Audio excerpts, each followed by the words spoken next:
Welcome friends, welcome to international business with Upesh Singh. दोस्तों, नई international business series में हम रेगुलर आपको बता रहे हैं बहुत सारी कंट्रीज की बिजनेस अपॉर्चुनिटीज।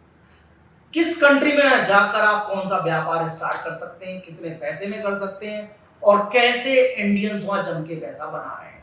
मैंने रिसेंटली आपको नाइजीरिया, कॉन्गो जैसी कंट्रीज के बारे में बताया। कल हमने आपको बताया था मिनी इंडिया, साउथ अफ्रीका के बारे में, एक ऐसी कंट्री जिसके नाम से कंटिनेंट को जाना जाता है। दोस्तों, आज हम बात करेंगे साउथ अफ्रीका पार्ट 2 की, क्योंकि साउथ अफ्रीका एक ऐसी कंट्री है जहां अनलिमिटेड बिजनेस अपॉर्चुनिटीज हैं और आप लोग वहां जरूर जाना चाहेंगे अगर आप ओवरसीज बिजनेस एक्सपेंशन को चूज कर रहे हैं। दोस्तों, साउथ अफ्रीका के बारे में आज कुछ हम अच्छे फैक्ट्स के बारे में बात करेंगे, बिजनेस अपॉर्चुनिटीज के बारे में बात करेंगे, इंपोर्ट एक्सपोर्ट के बारे में बात करेंगे, माइनिंग के बारे में बात करेंगे। लेकिन उससे पहले मैं थोड़े से आपको ऐसे फैक्ट्स बताता हूं जो आपको जानना जरूरी है। और बाकी आप अगर हमारा कल का लाइव इंटरनेशनल बिजनेस सीरीज का वीडियो देखेंगे तो आपको बहुत सारी अदर अपॉर्चुनिटीज देखने को मिलेंगी, समझने को मिलेंगी और साउथ अफ्रीका को अच्छी तरह से आप स्टडी कर पाएंगे। दोस्तों, साउथ अफ्रीका ये साउथर्न कंट्री है, अफ्रीकन कंटिनेंट की। अफ्रीकन कंटिनेंट में 54 कंट्रीज हैं, जिसमें से साउथ अफ्रीका एक कंट्री है।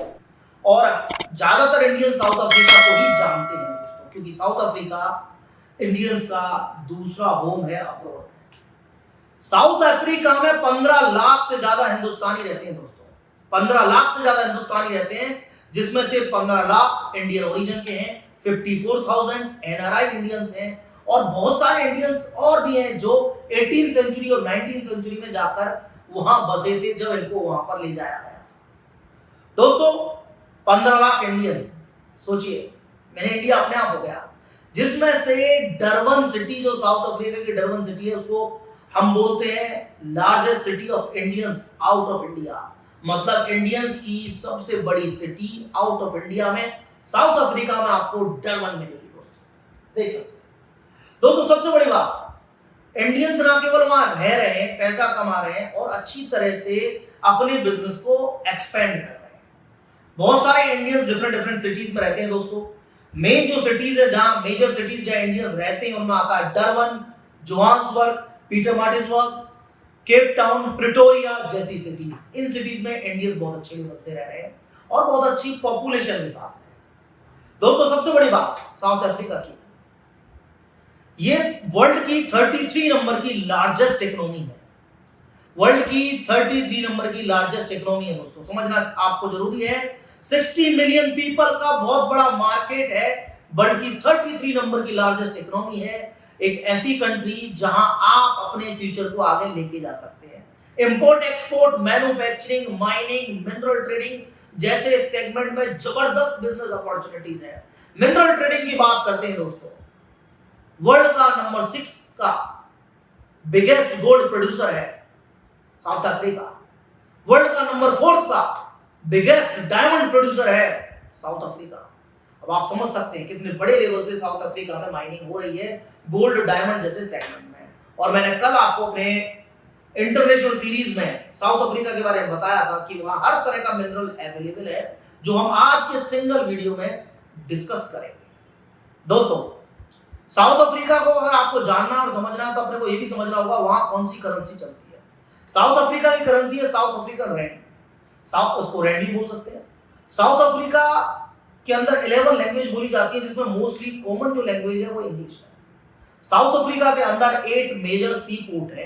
मैं हमेशा सी पोर्ट की बात करता हूं क्योंकि सी पोर्ट कनेक्टिविटी की बहुत जरूरत होती है किसी कंट्री को आगे बढ़ने के लिए, चाहे आप इंपोर्ट एक्सपोर्ट में हैं या आप वहां मैन्युफैक्चरिंग कर रहे हैं, दूसरे मार्केट को कवर करना चाहते हैं, मिनरल ट्रेडिंग कर रहे हैं या माइनिंग कर रहे हैं और दूसरी कंट्रीज में लेके जाना चाहते हैं, तो बेहतरीन सी पोर्ट कनेक्टिविटी की आपको जरूरत पड़ती है और आपको साउथ अफ्रीका में वो मिलती है। साथ साथ बहुत शानदार रोड इंफ्रास्ट्रक्चर है। कल के वीडियो में मैंने आपको बताया था, बहुत सारे मेजर एयरपोर्ट्स हैं और नियर बाई कंट्रीज को कवर करते हैं। नियर बाई कंट्रीज की अगर मैं बात करता हूं तो साउथ अफ्रीका का बॉर्डर लगा हुआ है Zimbabwe, Mozambique, Lesotho, Eswatini, Botswana, Namibia जैसी कंट्री से। आपने मेरा बोत्सवाना, नामीबिया का वीडियो देखा है, वहां भी डायमंड माइनिंग बहुत अच्छे लेवल से हो रही है। उसी तरीके से साउथ अफ्रीका में भी डायमंड माइनिंग बहुत अच्छे लेवल से हो रही है। तो इसकी जो एयरपोर्ट कनेक्टिविटी है वो इजीली इन सारी कंट्रीज को कवर करती है और 8 मेजर सी पोर्ट होने का बहुत बड़ा बेनिफिट मिलता है। रोड इंफ्रास्ट्रक्चर साउथ अफ्रीका का ऑलरेडी बहुत ही बेहतरीन है, इसका आपको फायदा मिलता है आपका डिस्ट्रीब्यूशन और लॉजिस्टिक का सिस्टम सेट करने के लिए। दोस्तों हम जब साउथ अफ्रीका की बात करते हैं तो एफडीआई रैंक की बात करना जरूरी है। वर्ल्ड की 58th नंबर की सेफेस्ट टैक्स हेवन कंट्रीज में आता है साउथ अफ्रीका। दोस्तों साउथ अफ्रीका की सबसे बड़ी बात क्या है, मैंने कल भी आपको बताया था बहुत सारी कंपनीज यहाँ काम कर रही है, मोर देन 100 इंडियन कंपनीज यहाँ वर्क कर रही हैं। लेकिन आज हम बात करेंगे फॉर्चून 500 एमएनसी की और मल्टीनेशनल कंपनीज की। दोस्तों साउथ अफ्रीका के अंदर 18 से ज्यादा मल्टीनेशनल कंपनीज वर्क कर रही हैं, फॉर्चून 500 कंपनीज वर्क कर रही हैं, जिनमें डी बीयर्स का भी नाम आता है। डी बीयर्स वर्ल्ड की सबसे बड़ी diamond mining company south Africa से स्टार्ट हुई डी बीयर्स। दोस्तों इसके अलावा टाटा मोटर्स, जिसके अंदर टाटा होटल सेगमेंट में भी है, ऑटोमोबाइल में भी है, हर तरह के सेगमेंट में वर्क कर रहा है। टाटा मोटर्स, महिंद्रा ग्रुप, रेनवैक्सी, सिप्ला जैसी इंडियन कंपनी भी जम के काम कर रही है।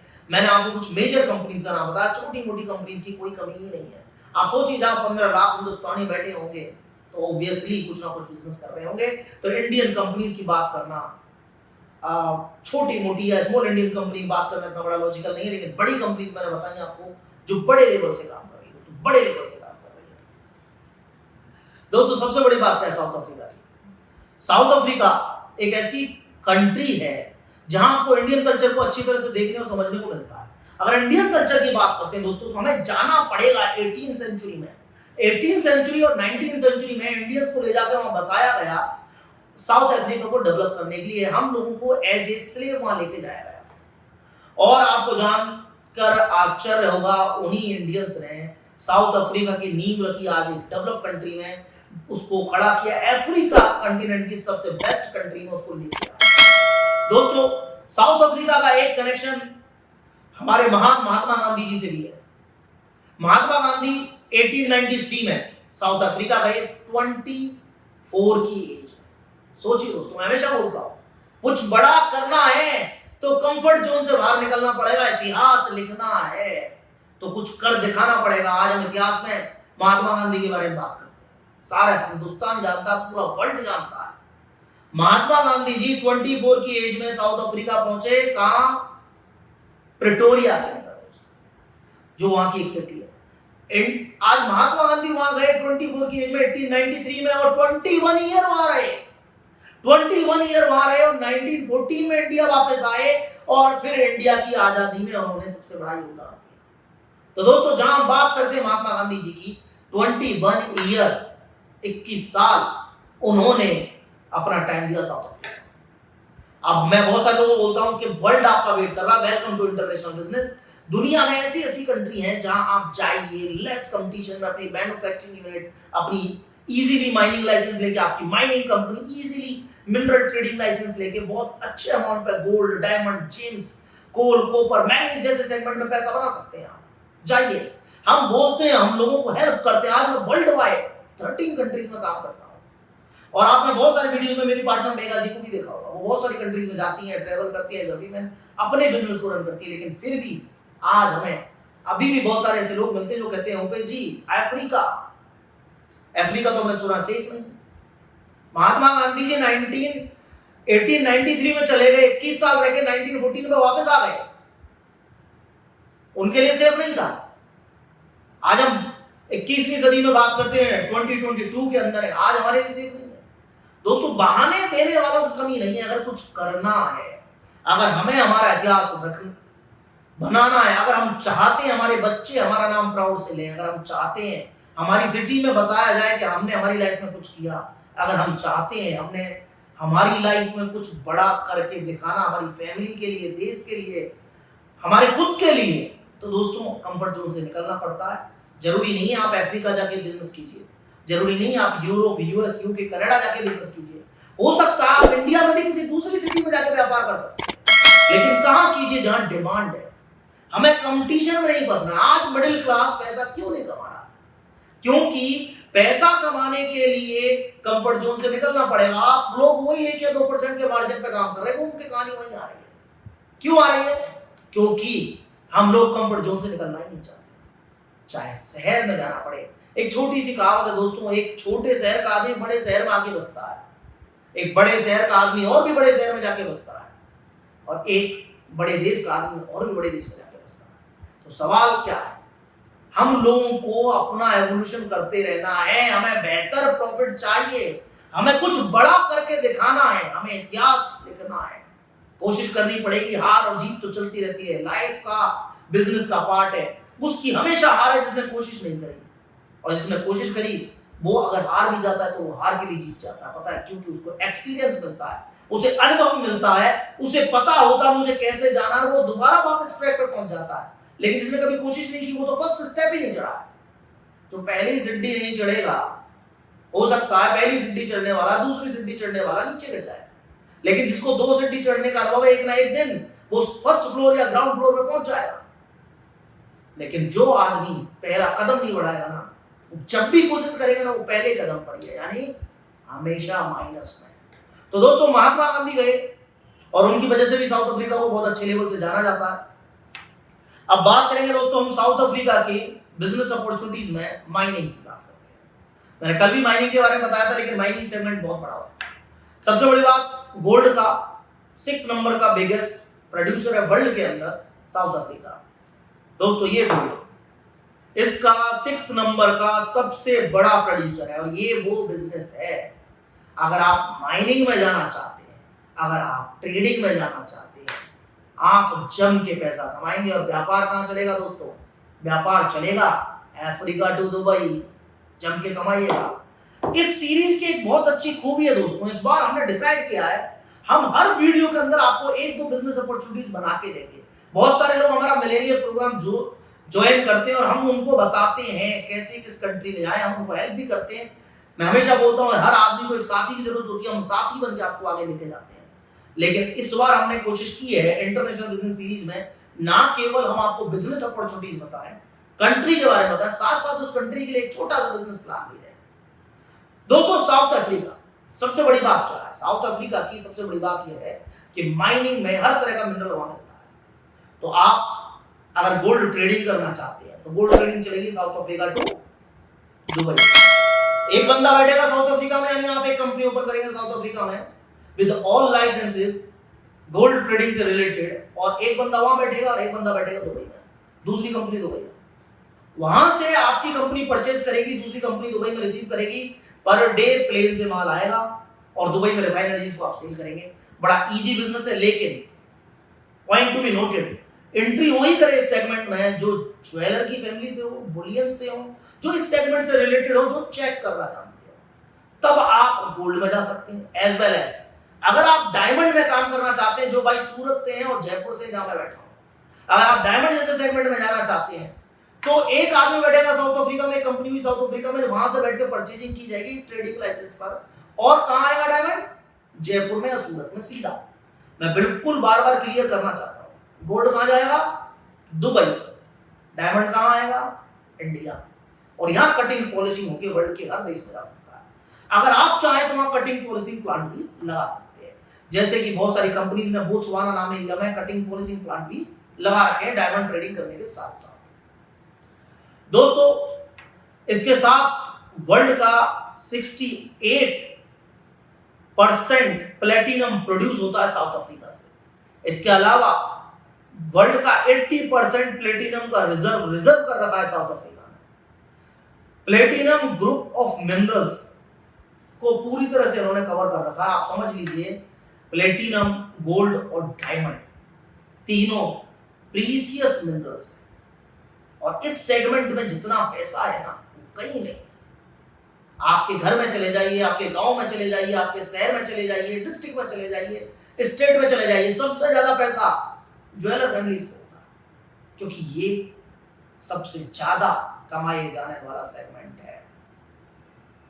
आपने अगर किसी बंदे को देखा, किसी का डिपार्टमेंटल स्टोर है अच्छा खासा पूरे शहर में, या किसी का ग्रिड और ब्रिक्स सप्लाई का बिजनेस है, किसी का ट्रांसपोर्ट का बिजनेस है, लेकिन अगर उसी शहर के सबसे बड़े ज्वेलर को देखोगे तो उसके बराबर पैसा किसी पे नहीं होगा। मतलब ये वो सेगमेंट है जो सदियों से पैसा कमाने के लिए बनाया गया है। तो आप मिनरल ट्रेडिंग में जा सकते हैं, माइनिंग के अंदर एंट्री कर सकते हैं अगर आपके पास उस लेवल का बजट है। तो मिनरल ट्रेडिंग ऐसा सेगमेंट है जिसमें कम बजट में भी आपका काम चल जाएगा, आपको परचेज करना है और सेल करना है। दोस्तों साथ साथ बहुत सारी कमोडिटीज इंपोर्ट एक्सपोर्ट होती हैं, यानी इंडिया से बहुत सारी चीजें साउथ अफ्रीका जाती हैं, बहुत सारी चीजें साउथ अफ्रीका से इंडिया जाती हैं। अगर हम इसकी बात करते हैं इंपोर्ट एक्सपोर्ट की, जो हमारा फेवरेट सेगमेंट है, जिसमें हम वर्ल्ड वाइड ओपन स्टोर के थ्रू आपको हेल्प कर रहे हैं और बहुत सारे लोगों को नए मार्केट में ले जा रहे हैं, जहां आप अपने ब्रांड लॉन्च कर पाएंगे, अपने आप को खड़ा कर पाएंगे और कर पा रहे हैं। तो दोस्तों साउथ अफ्रीका के इंपोर्ट एक्सपोर्ट सेगमेंट की अगर हम बात करते हैं तो इंडिया से बहुत सारे प्रोडक्ट जाते हैं, जैसे कि petrochemicals, pharmaceutical products, as well as footwear हो गया, राइस, टेक्सटाइल, दुनिया भर का आइटम इंडिया से वहां जा रहा है। केमिकल्स जा रहे हैं, ऑर्गेनिक इनऑर्गेनिक केमिकल्स। इसी तरीके से साउथ अफ्रीका से बहुत सारी चीजें आ रही हैं, जैसे कि diamond, gold, platinum, copper ore, दोबारा बोल रहा हूं दोस्तों, copper ore, manganese ore, aluminium, thermal and cooking coal, ये ऐसी चीजें हैं जो इंडिया आ रहे हैं। तो आप साउथ अफ्रीका से बिजनेस कर सकते हैं। एक और बिजनेस अपॉर्चुनिटी बता रहा हूं, एक अपनी ट्रेडिंग कंपनी लॉन्च कर इधर से प्रोडक्ट ले जाइए और उधर से प्रोडक्ट लाइए। इंडियन प्रोडक्ट की भी बहुत अच्छी डिमांड है, ट्रेडिशनल प्रोडक्ट की भी बहुत अच्छी डिमांड है, क्योंकि इंडियन पॉपुलेशन बहुत ज्यादा है, इसीलिए मिनी इंडिया बोलते हैं दोस्तों। बहुत सारे लोगों ने मुझे कई बार बोला, सर आपने इतनी कंट्रीज के वीडियो बनाते हैं, आप इतनी कंट्रीज में लोगों को हेल्प करते हैं, उनका बिजनेस स्टार्ट करवाते हैं, सपोर्ट देते हैं, बहुत सारे सेगमेंट में ले जाते हैं, लेकिन कभी आपने साउथ अफ्रीका नहीं बताया। दोस्तों उसका एक लॉजिक है, हर कंट्री की अपनी एक यूनिकनेस होती है। साउथ अफ्रीका की अगर मैं बात करता हूं तो साउथ अफ्रीका ऐसी कंट्री है जहां आप एक इंडियन कल्चर को फॉलो कर सकते हैं, लाइफ स्टाइल को उस तरह से जी सकते हैं, लेकिन आपके पास में इंफ्रास्ट्रक्चर सेगमेंट की इतनी अपॉर्चुनिटीज नहीं है। आप रोड इंफ्रास्ट्रक्चर नहीं बना सकते किसी कंट्री में जहां रोड इंफ्रास्ट्रक्चर बना हुआ है बहुत अच्छे लेवल से। रोड इंफ्रास्ट्रक्चर में जाना है तो कहां जाना पड़ेगा आपको? बुर्किना फासो, माली, नीजर जैसी कंट्रीज जहां डेवलपमेंट की जरूरत है, कॉन्गो जैसी कंट्रीज जहां डेवलपमेंट की जरूरत है। तो आपको सेगमेंट के हिसाब से हम लोग बताते हैं। मिनरल और माइनिंग पैसे वाले लोगों का बिजनेस है, केवल एक जनरल ट्रेडिंग है जहां आप इजीली एंट्री कर सकते हैं, otherwise mineral trading costly business है और माइनिंग कॉस्टली बिजनेस है। पर ऑब्वियसली दुनिया भर के लोग अपना बिजनेस एक्सपेंड करना चाहते हैं, जरूरी नहीं वो भी पैसा बनाना चाहता है, जिसके पास कम पैसा है, पैसा उसे भी बनाना है जिसके पास पैसा है। तो दोस्तों साउथ अफ्रीका एक ऐसी कंट्री है जहां आप छोटे सेगमेंट भी जा सकते हैं और बड़े सेगमेंट तो आपका वेट कर रहे हैं। कल मैंने आपको बताया था ISD, Indian super departmental store, उसकी भी जबरदस्त डिमांड है, क्योंकि पॉपुलेशन 15 लाख से ज्यादा है। ज्यादा नहीं कमाएंगे लेकिन एक फिक्स इनकम का बिजनेस आपका रहेगा। आप एक कॉम्बिनेशन बना सकते हैं ट्रेडिंग, वेयरहाउसिंग, रिटेलिंग का, आप अपने आप को आगे लेके जा सकते हैं। और साउथ अफ्रीका में गुजराती मूल के लोग बहुत रहते हैं। 18वीं सेंचुरी 19वीं सेंचुरी में सबसे पहले इंडियंस को डरबन ले जाया गया था, जो साउथ अफ्रीका की एक बड़ी सिटी है। दोस्तों हम लार्जेस्ट सिटी की बात करें तो जोहान्सबर्ग है, और आपको जान के सरप्राइज होगा साउथ अफ्रीका 3 कैपिटल कंट्री है, 3 कैपिटल कंट्री। तो दोस्तों आराम से आप अपना बिजनेस साउथ अफ्रीका में स्टार्ट कर सकते हैं, बोत्सवाना, नामीबिया को कवर कर सकते हैं, साथ साथ आप जिम्बाब्वे, मोजाम्बिक जैसी कंट्री को कवर कर सकते हैं। कल मैंने वीडियो बताया था मोजाम्बिक जिसकी कैपिटल है मपुतो, वहां दुनिया भर का प्रोडक्ट साउथ अफ्रीका से बॉर्डर क्रॉस करके आ रहा है। अगर आपकी एक यूनिट यहाँ है तो near by countries easily cover कर सकते हैं, एक एग्रीकल्चर बिजनेस को छोड़ के, क्योंकि उस बिजनेस के अंदर ऑलरेडी वहां के लोकल लोग इन्वॉल्व हैं और वो होना चाहते हैं। हमको ऐसे किसी बिजनेस में नहीं जाना जहाँ डिस्प्यूट है और ऐसे इश्यूज हैं जिनसे हमारे बिजनेस को इफेक्ट पड़ेगा। हमें वो बिजनेस कर रहे हैं जिससे वो भी खुश और हम भी खुश। हमें जॉब क्रिएटिविटी करके देनी है, ईमानदारी से काम करना है, जिस भी देश के साथ काम करें उसको ईमानदारी से डेवलप होने में सपोर्ट करना है, और जितना पैसा कमाएं हमारे देश को भी आगे बढ़ाने में सपोर्ट करना है और हमारी फैमिली को आगे बढ़ाने में सपोर्ट करना है। तो दोस्तों कल फिर शाम को 7 बजे एक नई कंट्री, एक नई बिजनेस अपॉर्चुनिटी आपको हम 30 जून तक इतना प्रिपेयर कर लेंगे, इतना प्रिपेयर कर देंगे कि आप अपनी इंटरनेशनल बिजनेस को नेक्स्ट लेवल लेके जाएंगे। हर सेगमेंट में, मैं रेगुलर बोल रहा हूं, इस सीरीज की सबसे बड़ी खूबी क्या है, हम हर सेगमेंट को कवर करने वाले हैं और हर वीडियो के अंदर एक बिजनेस अपॉर्चुनिटी और एक नई बिजनेस प्लानिंग देने वाले हैं। जैसे आज दी मिनरल ट्रेडिंग की, जनरल ट्रेडिंग की, आईएसडी की, इसी तरह से हम कल एक और बेहतरीन बिजनेस अपॉर्चुनिटी बताएंगे और एक और बेहतरीन कंट्री की प्लानिंग करके देंगे कि क्या आप वहां स्टार्ट कर सकते हैं, कितने लोग पैसा कमा रहे हैं और आपको क्यों कमाना चाहिए। दोस्तों जाने से पहले एक ही बात बोलना चाहता हूं आज, याद रखिएगा, जिंदगी दोबारा मौका नहीं देती है, जिंदगी दोबारा मौका नहीं देती है। नाउ और नेवर का टाइम है, या तो आज बदल जाइए या कभी नहीं बदल पाएंगे। अगर वास्तव में कुछ बड़ा करना है और कुछ करके दिखाना है तो जंग लड़नी पड़ेगी। और जंग में दोस्तों हार या जीत कुछ ना कुछ होता है। हार तो उसकी तभी हो जाती है जो बैठा है, जो नहीं लड़ रहा है। भागने वाला सबसे पहले हारता है, जीतने वाला तो हो सकता है अपना बिजनेस एम्पायर खड़ा कर ले। आप भी अपनी कहानी लिख सकते हैं और उस कहानी को लिखने में हम जरूर आपका सपोर्ट करेंगे। और हम ना केवल आपको नॉलेज देंगे, हम आपको जिस भी कंट्री में आप जाओगे ग्राउंड लेवल पे भी सपोर्ट करेंगे। Okay friends, see you soon, stay tuned.